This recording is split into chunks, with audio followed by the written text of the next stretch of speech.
How did Islam spread? By sword or by conversion?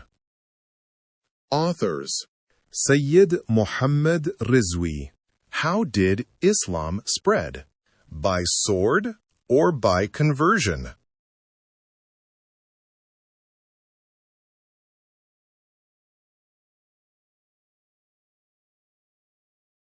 By Sayyid Muhammad Rizvi.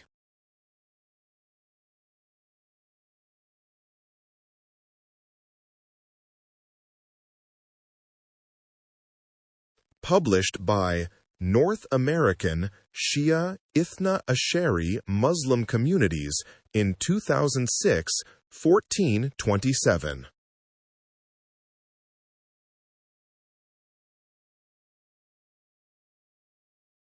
Introduction.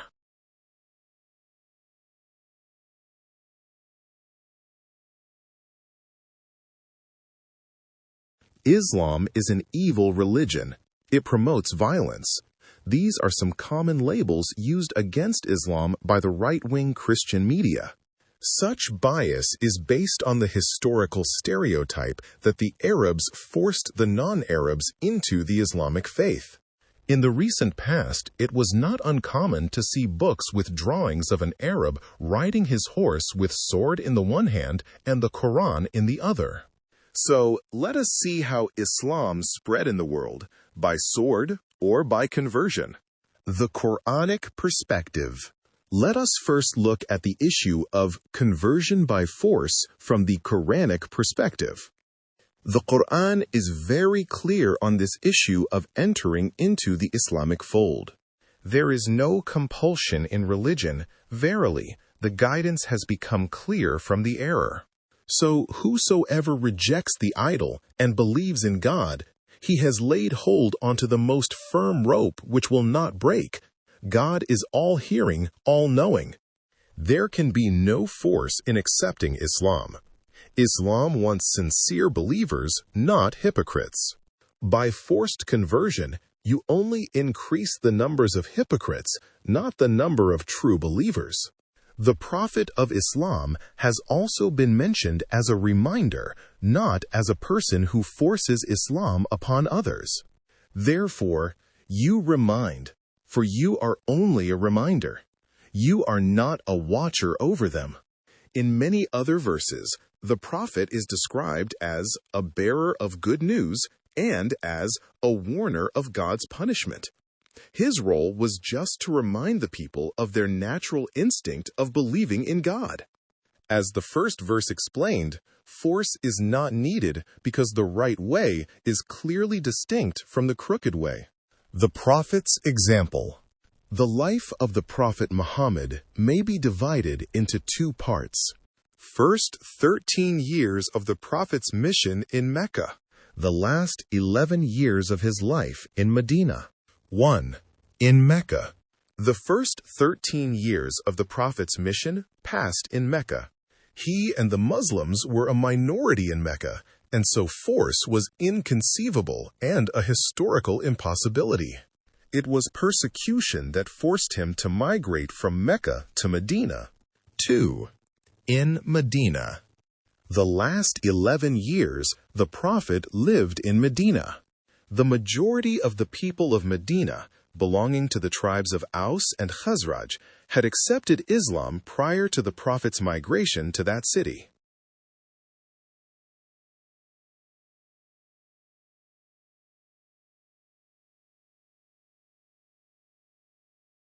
Obviously, this acceptance or conversion of the people of Medina could not have been achieved by force. The Prophet and his followers in Mecca had no means to physically convert the people of Medina. Islam spread in Medina through propagation only. Once he settled in Medina, the Prophet realized that there was a minority Jewish community in that city that had no inclination to accept Islam. He met them and invited them to a pact with the Muslims so that each religious group in Medina knew its rights and obligations. The relevant part of the charter reads as follows: The Jews who enter into this covenant shall be protected from all insults and vexations. They shall have an equal right as our own people to our assistance and good offices. The Jews of the various branches of As, Najjar, Harith, Jushim, Thalaba, As, and all others domiciled in Yathrib shall form with the Muslims one composite nation. They shall practice in their religion as freely as the Muslims. The clients and allies of the Jews shall enjoy the same security and freedom. The guilty shall be pursued and punished. The Jews shall join the Muslims in defending Yathrib against all enemies. The interior of Yathrib shall be a sacred place for all who accept this charter. The clients and allies of the Muslims and of the Jews shall be as respected as the principals. This clearly shows that the Prophet did not force people to accept Islam. Rather, he promoted peaceful coexistence with followers of other faiths. The wars during the Prophet's life. What about the battles that the Prophet Muhammad fought after he established his political power in Medina? Was that for the purpose of imposing Islam upon others? Let us briefly look at the major battles of that era. 2AH, the Battle of Badr. Muslims confronted the Meccan forces at Badr, 80 miles from Medina and 200 miles from Mecca. The location and the circumstances are quite clear that the Meccan infidels were the aggressors. 3A, the Battle of Uhud, named after a mountain just outside Medina. Meccans came to extract revenge for the defeat in Badr. 5A, the Battle of Ahzab. The Meccan unbelievers, in alliance with the Jews of northern Arabia, came to attack the Muslims in Medina. 6AH, the Peace Treaty of Hudaybiyah. In the 6th year after the Prophet's migration, accompanied by Muslims, he decided to go for pilgrimage to Mecca. The infidels prevented the Muslims from entering the city of Mecca. After lengthy negotiations, both parties signed a peace treaty for the term of 10 years. The implications of this peace treaty were very far-reaching. Firstly, until the signing of this treaty, the Muslims were mostly busy in defending themselves against the Meccans and the Jews. Secondly, only after the signing of this treaty did the Muslims feel safe and secure enough to travel to regions and countries outside Medina. The peace treaty gave Muslims the opportunity to start an organized campaign to propagate Islam among surrounding tribes and countries. Thirdly, from the 6th year of the Prophet's migration to the 9th year, so much propagation and missionary work had occurred that almost the entire Arabian Peninsula came into the fold of Islam without the force of sword. As a result, the 9th year is known as Amul Wufud, the year of delegations, because many delegations of Arab tribes were coming to Medina to declare their acceptance of Islam. 9AH, the conquest of Mecca. Only when the Meccans violated the conditions of the peace treaty did the Muslims take over the city of Mecca without bloodshed. Thereafter, in 9th AH, Mecca was declared as a holy city where idol worshipping was forbidden. Even then, the idol worshippers of Mecca were given 4 months' grace period to stay and study Islam. If they were still not convinced of Islam's message, then they were to be asked to leave the holy territory of Mecca. 2 phases of Prophet Muhammad's life. First phase, Meccan era of the first 13 years. He was in a minority, and so force not possible. Second phase, Medini's era of the last 11 years of his life. 1st to 6th year, defending against the aggression of the Meccan forces and their allies. 7th to 9th year, propagation and outreach to others resulting in conversion of almost the entire Arabian Peninsula. In all such cases, we see that neither sword nor force was used to convert people to Islam. especially for the Jews and the Christians, whom Islam recognizes as Ahlul Kitab, the people of the Scriptures. Islam guaranteed them freedom of their faith and religious practices under Islamic rule. The conquests after the Prophet. After the death of the Prophet Muhammad, the Muslims gradually conquered Iraq, Syria, Palestine, Egypt, and Iran. During the reign of Abu Bakr, Iraq was conquered in 633 CE.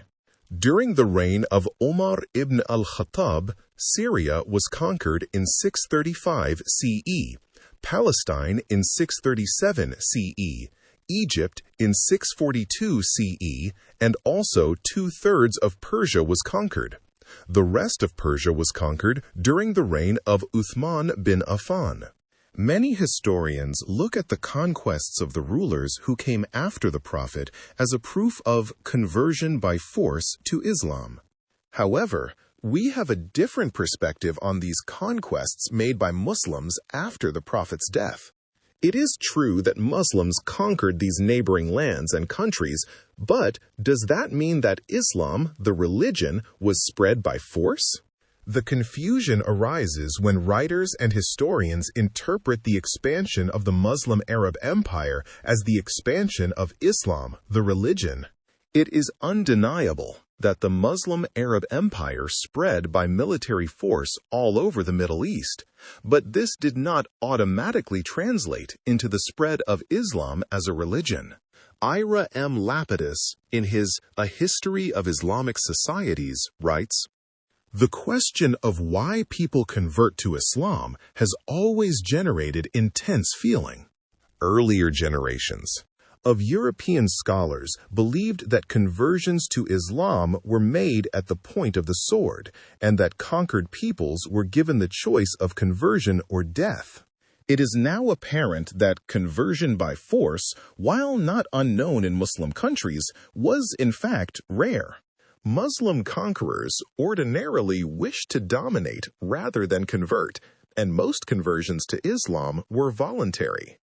0.1 inches. In majority of cities, the inhabitants continued to follow their own religions. The Muslim conquerors signed treaties guaranteeing to the conquered people the freedom to practice their religion as long as they paid the required tribute to the caliph's treasury. The late Marshall Hodgson, in his famous book, The Venture of Islam, says, "There was no attempt at converting the peoples of the imperial territories, who practically all adhered to some form of confessional religion already, in the chiefly non-Arab agricultural lands. The object was not conversion but rule, the superiority of Islam as religion, and therefore in providing for social order would justify Muslim rule, would justify the simple, fair-dealing Muslims in replacing the privileged and oppressive representatives of the older, corrupted allegiances." 0.2 inches.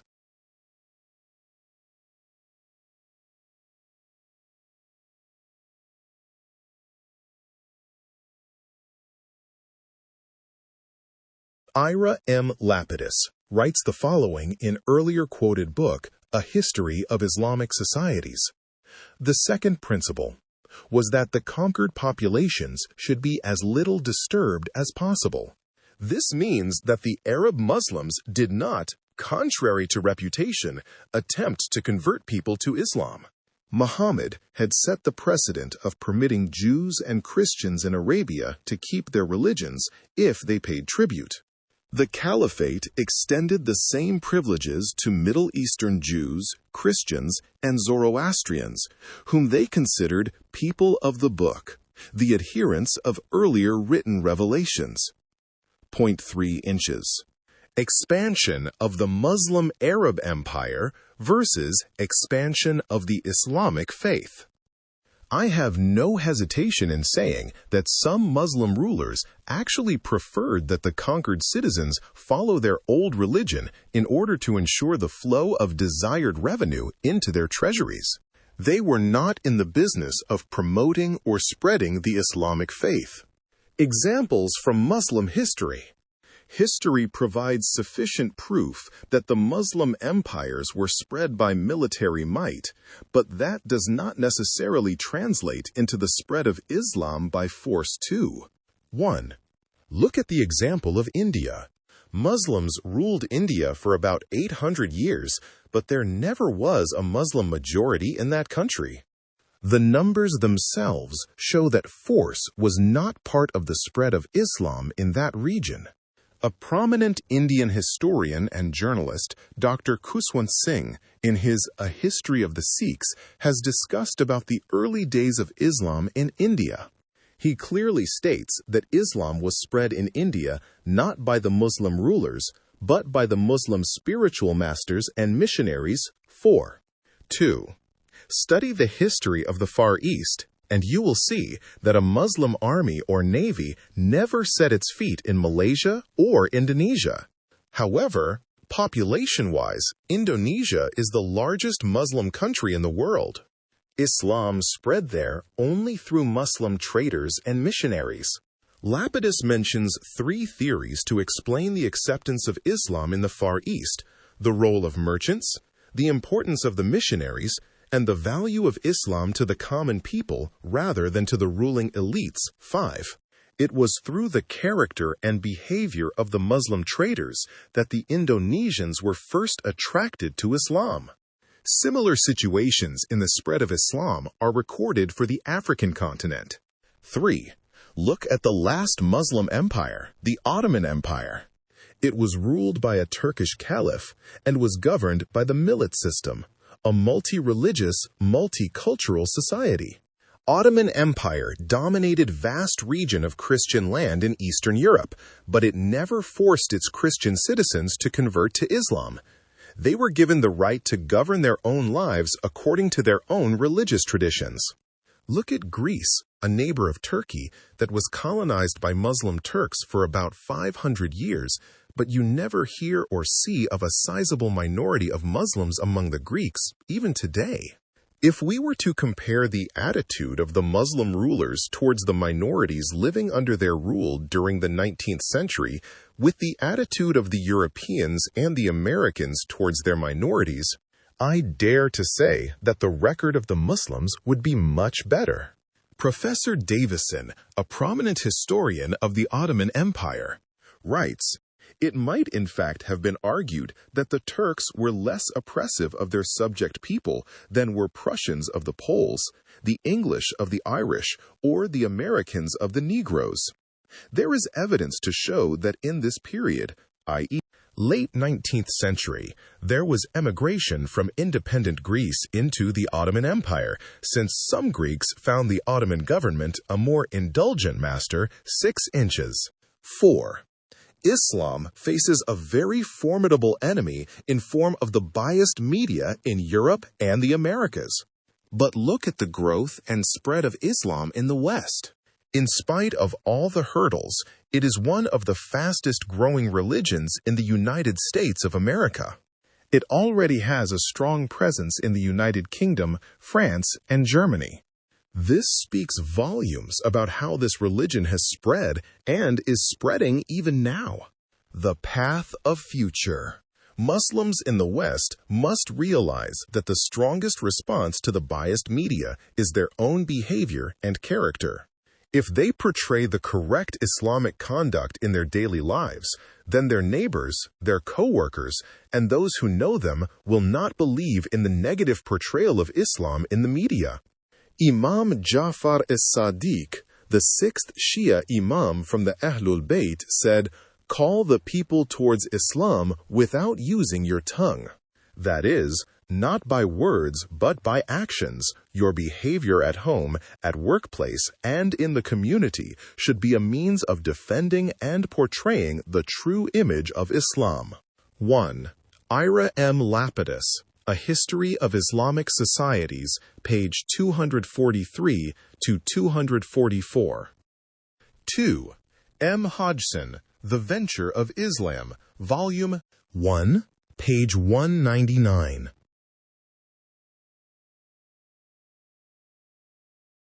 3.